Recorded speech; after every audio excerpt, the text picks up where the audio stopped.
we found a red pine tree.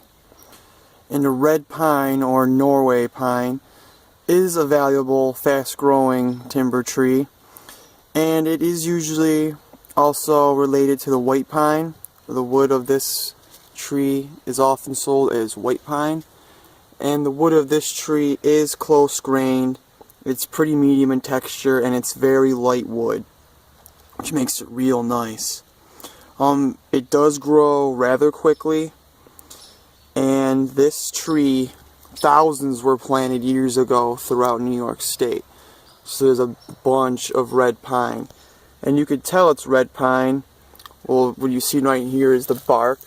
The bark of this tree has sort of a reddish little tint to it and brown, and the bark usually also separates into these flat ridges, as you could see. And the distinguishing feature of the red pine, because I think out of all the pine trees, all the trees, pine is the hardest to distinguish. And a very distinguishing feature of all the pines is the clusters in which the needles grow.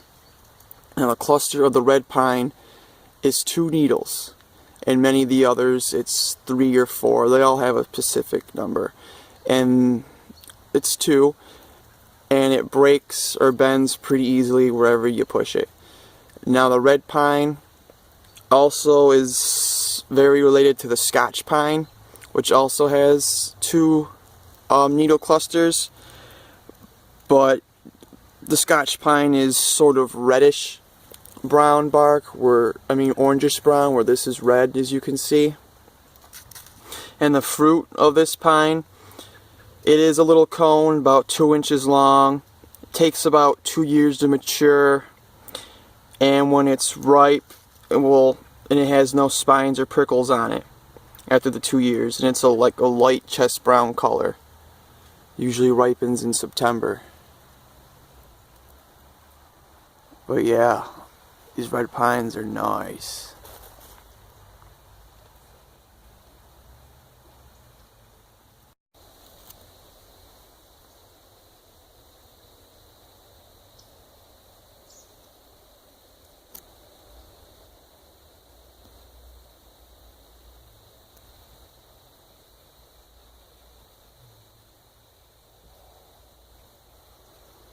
Hey everyone, we found a silver maple tree, and a silver maple tree is pretty common in New York, but not as common as most other trees.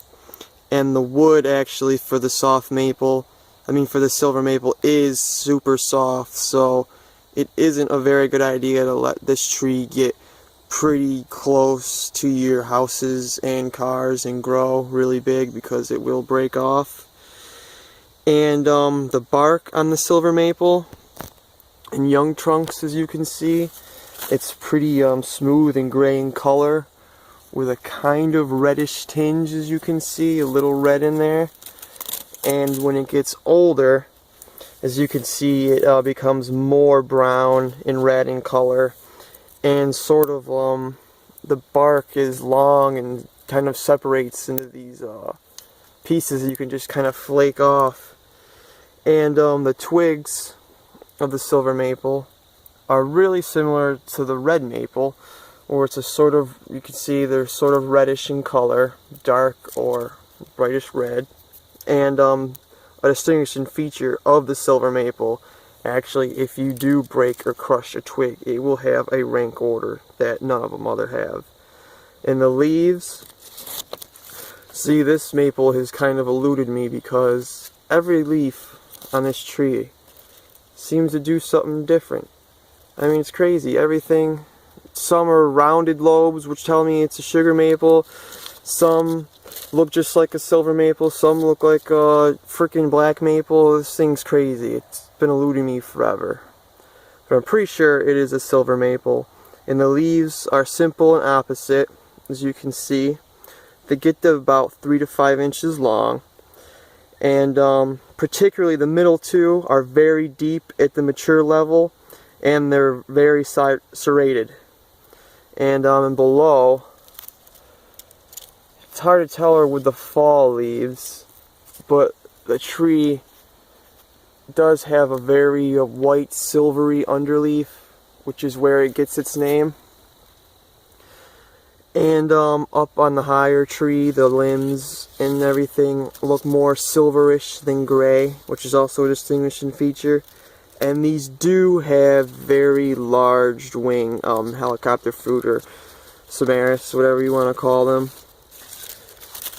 And it is a nice tree though. Very much like the red maple in almost every way.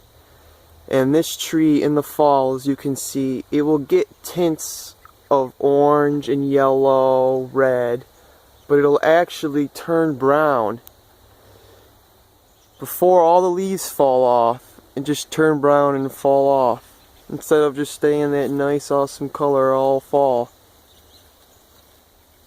But that is the silver maple.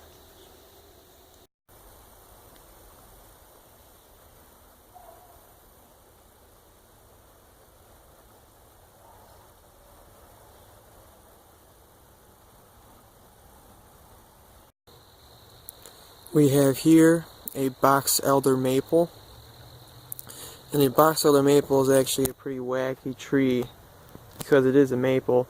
It is one of the only compound maple trees, I'm pretty sure in New York for sure, because I think the other compound maples are like in China and whatnot, but it's possible that they could be here. And sometimes just one simple leaf is shown, but in the 3 to 7 leaflets are usually on here. So you can see it's slightly toothed on either side, and then the top one usually does look like a little foot or something like that, a little duck's foot. And the box elder is actually fully dioecious, which means that this plant actually does need a male and female present to reproduce. It's pretty weird. And the fruit of this is actually one of those samaris, the little helicopters. They usually drop around pretty early summer. They go on there.